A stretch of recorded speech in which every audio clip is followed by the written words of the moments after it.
Depuis ses débuts, il y a 10 ans, Hugo Lloris impressionne dans son but. Il a une progression immense. Pour moi, il fait partie des 3-4 meilleurs gardiens au monde. Je vais être un peu chauvin, forcément Hugo c'est le meilleur. Gardien de but, c'est déjà capitaine dans l'âme. Il a ce côté fédérateur. C'est un team bien, avec tout ce que cela comporte. Hugo, c'est le gendre idéal, quoi.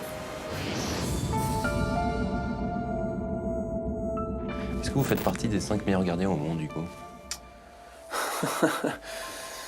C'est pas... On va dire que je réfléchis pas trop de cette façon-là.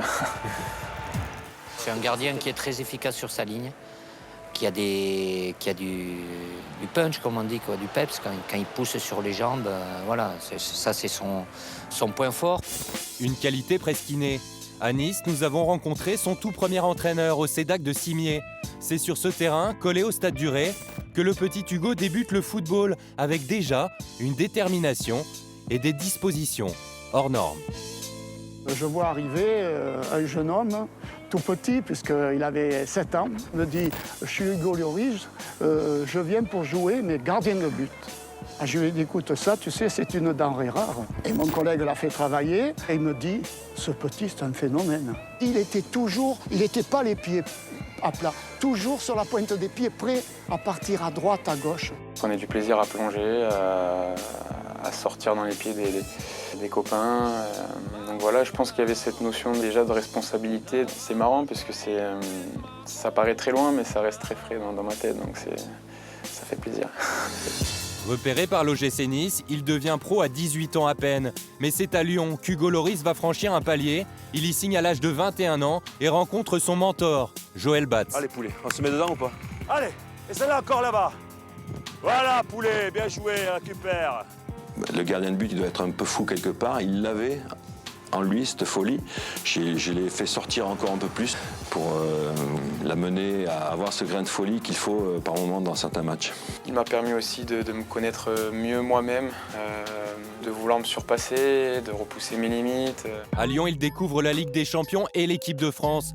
Titulaire en bleu à l'âge de 22 ans, il y rencontrera Fabien Barthez, un modèle qui analyse sa progression constante. Il sort très vite, donc il a cette faculté depuis 3-4 ans à intervenir assez loin de ses propres buts. Donc il a gagné 2 voire 3 mètres dans sa position. Fabien, il avait ça avant tout le monde. Quelque part, je pense que, en tout cas de ma génération, les gardiens de but, on s'est tous inspirés de Fabien. C'est l'image qu'on a souvent du capitaine de l'équipe de France.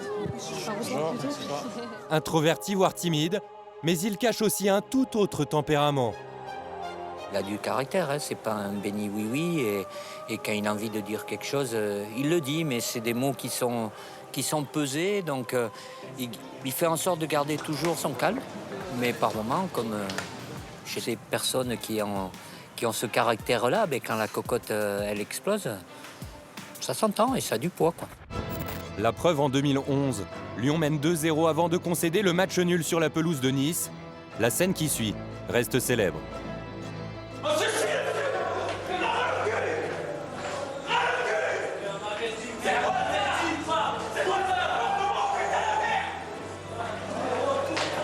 C'est pas un calme, c'est quelqu'un qui est très sanguin, simplement il a beaucoup de mesures, il est beaucoup d'analyse, c'est un garçon très intelligent et qui arrive à être très pondéré, mais il y a du feu chez Hugo. Je me suis jamais soucié de savoir si ça collait à mon image ou non, puisque je reste quelqu'un d'assez naturel et j'aime pas forcer les choses. Hugo, c'est comment? Ça va bien? Ça, c'est mon Hugo. Comment va mon Hugo? Un caractère naturel qui fait l'unanimité en équipe de France. Depuis 4 ans, il est le capitaine idéal, selon tous ses coéquipiers. Ah ouais, t'as raison. Ah oui, bien, on connaît ça. Il faut se mettre à bosser, il bosse. Après, sur le côté, tu parles avec lui tranquillement, facilement, il est super ouvert.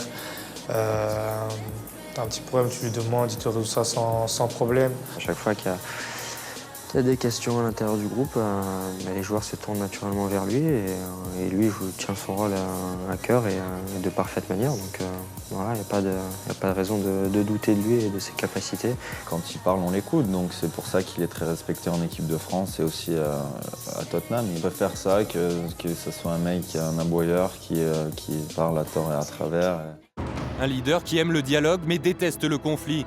Entre les 2 matchs de barrage face à l'Ukraine en 2013, il aurait demandé l'exclusion de Nasri, une rumeur tenace, démentie une bonne fois pour toutes. Avez-vous été demandé à Didier Deschamps l'exclusion de Samir Nasri avant le match face à l'Ukraine? Non, si vous avez besoin que j'y réponde, comme j'ai pu être clair avec Samir, mais j'ai pas besoin de la presse ou d'être devant une caméra pour dire ce que je pense ou ce que je ressens. Voilà, après... C'est clair. Voilà. Pas de plus lui qu'un autre est venu me voir et connaissant Hugo, ça aurait été déplacé et ça aurait été, même si ça aurait pu arriver, mais je vous assure sincèrement que ça n'a pas été le cas. Et n'oublie pas, tu peux cliquer sur le blason Téléfoot là juste à droite pour t'abonner à la chaîne et du coup ne rien rater du contenu exclusif. À la prochaine!